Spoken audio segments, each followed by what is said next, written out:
psychic experiences really since she was a child and through her teens and adult life, but she tended to ignore it.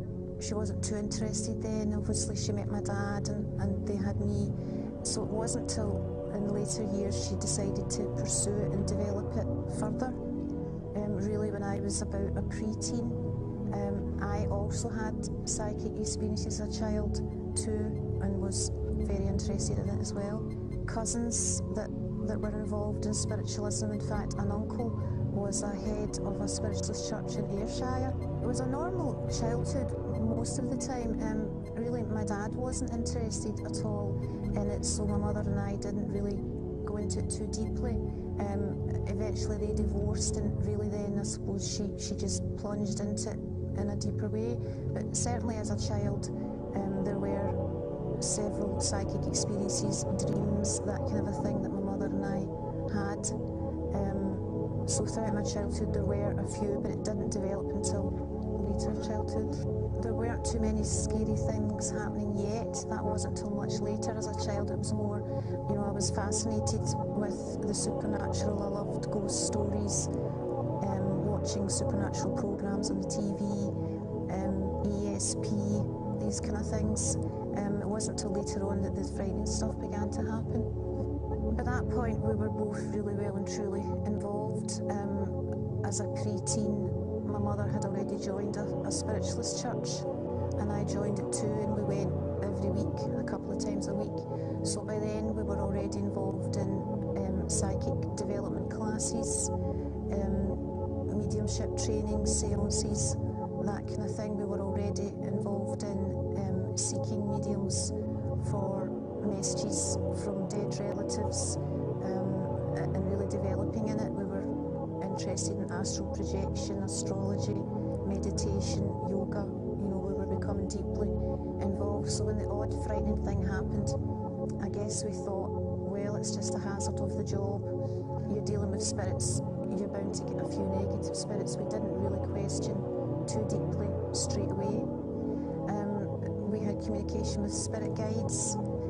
Spirit guides tended to be, the way it would be described would be perhaps an Indian chief or some spirit that had just evolved high up in the spirit world, that had chosen us and had come to be our guide, give us advice, develop our psychic abilities, really be with us all of the time.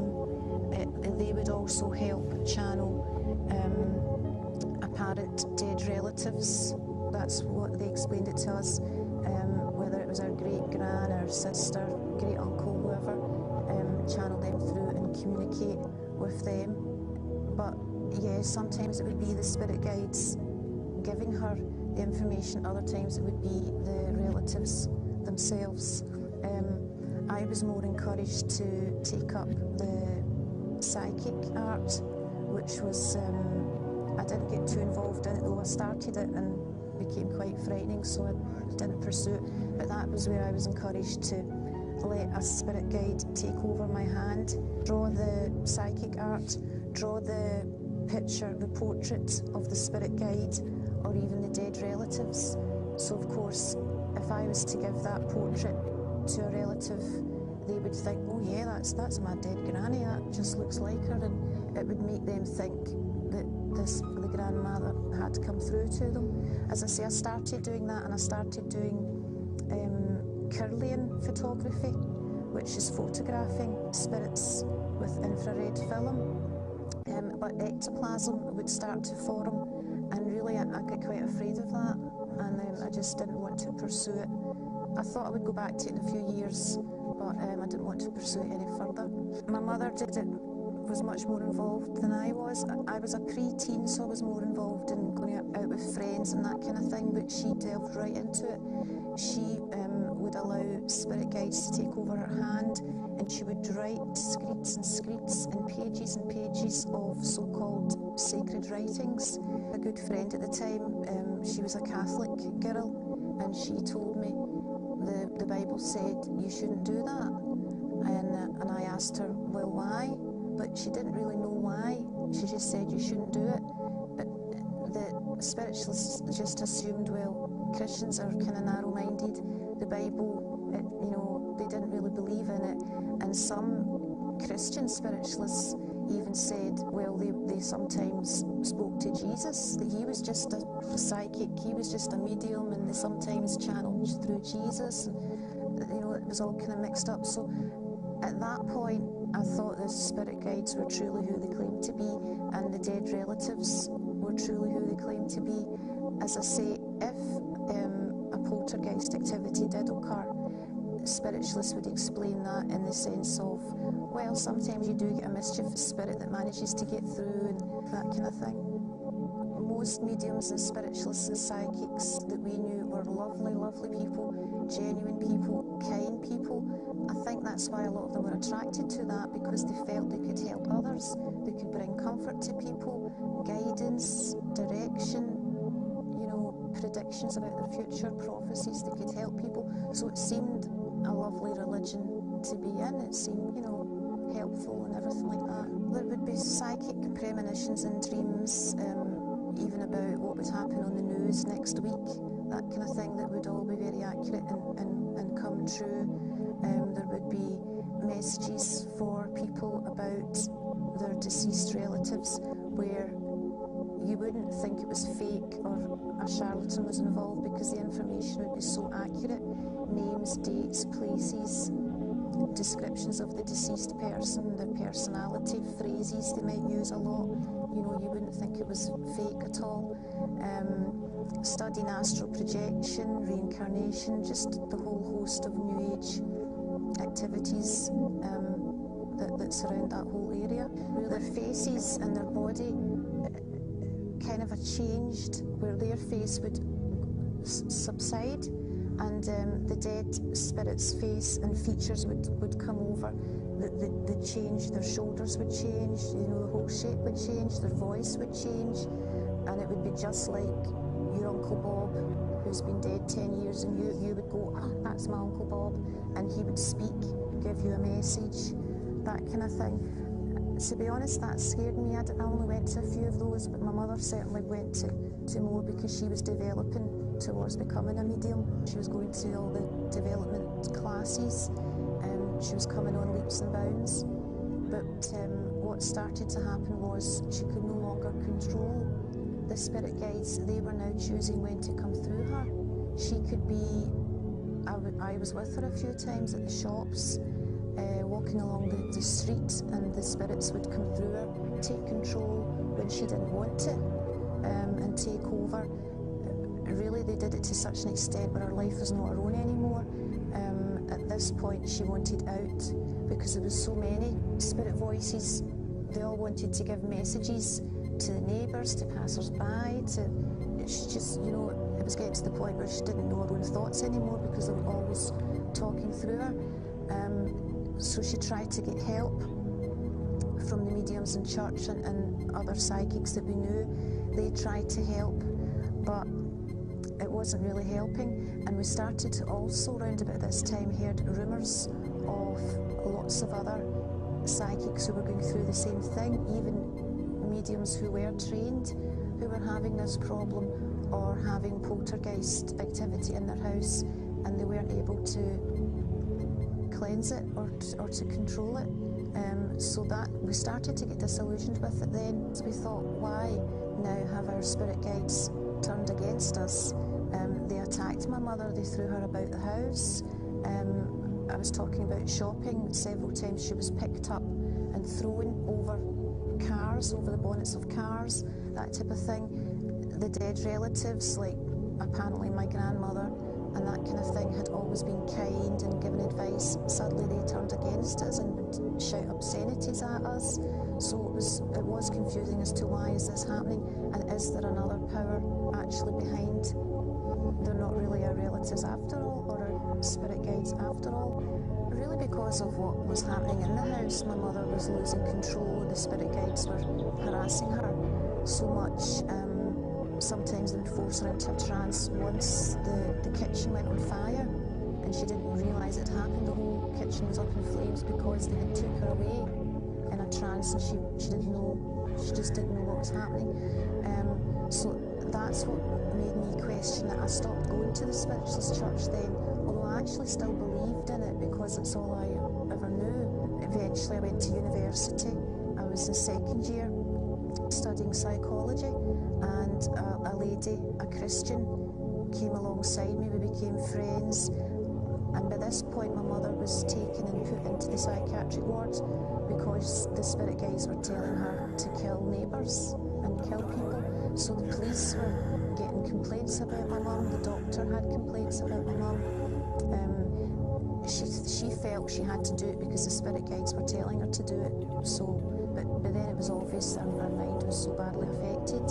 So I told Susan this, and she surprised me by saying that Jesus could help with this. Well, I hadn't read the Bible before, so I wasn't very sure at first whether or not to believe her. But she explained that she went to a Pentecostal church where some of the members had been involved in spiritualism before, or psychic phenomena before, and they had had horrible experiences too, whether poltergeists or similar experiences. But once they became a Christian and asked Jesus into their heart, Jesus had cleansed their house, where mediums before had failed to cleanse their house. So that was beginning to make sense to me. The more she said Jesus could cleanse your house, well, my mother's house was still haunted. My flat still was not so clear. And then she said there's a Christian coming with the gift of prophecy. Now that attracted me because as a spiritualist I was used to prophecies, gifts of predictions, abilities to heal, miracles, all that kind of thing. And I didn't know that some Christians had these gifts. I just didn't realise that. And she explained to me, yes, Christians can have the gifts of healing, prophecy, tongues, miracles, signs and wonders. So as a psychic I thought, wow, that attracted me. So I went along because a prophet was there. But obviously I heard the gospel and I heard about Jesus, and for the first time I thought, gosh, you know, this could be real, and I hadn't really considered before that it was real.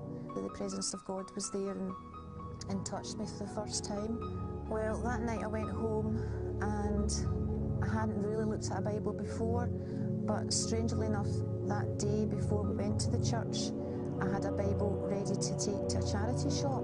So it was sitting at the front door, but as soon as I got in, I opened the Bible. And I was starting to get a bit confused because I thought, well, maybe Jesus is just a psychic. Maybe it's all just psychic phenomena. You know, is he really the Son of God? I was kind of a bit frightened as well that night with the spirits because I sensed they weren't pleased I had been there to the Christian church. So I prayed and I asked God, if Jesus is real and if he is the Saviour, will you please show me what to do and what should I do about spiritualism? I had a verse that was basically get out of spiritualism, which really did give me a fright because I suddenly realised what I had been involved in. And over the next couple of days, a few more scriptures came to light and really explained it all to me. Deuteronomy chapter 18 verse 10, let no one be found among you who practices divination or sorcery, interprets omens, engages in witchcraft, or casts spells, or who is a medium or a spiritist, or who consults the dead. And it goes on to say these things are an abomination to God. So I got a fright reading that. And then 2 Corinthians chapter 11. For such men are false prophets, and no wonder, for Satan himself masquerades as an angel of light. It is not surprising then if his servants masquerade as servants of righteousness.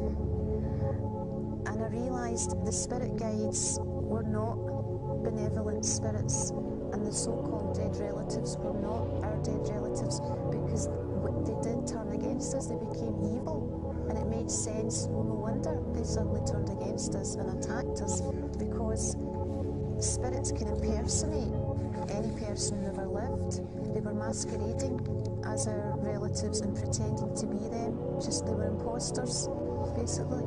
Everything involved in the occult, I burned it or destroyed it in other ways and just repented of it.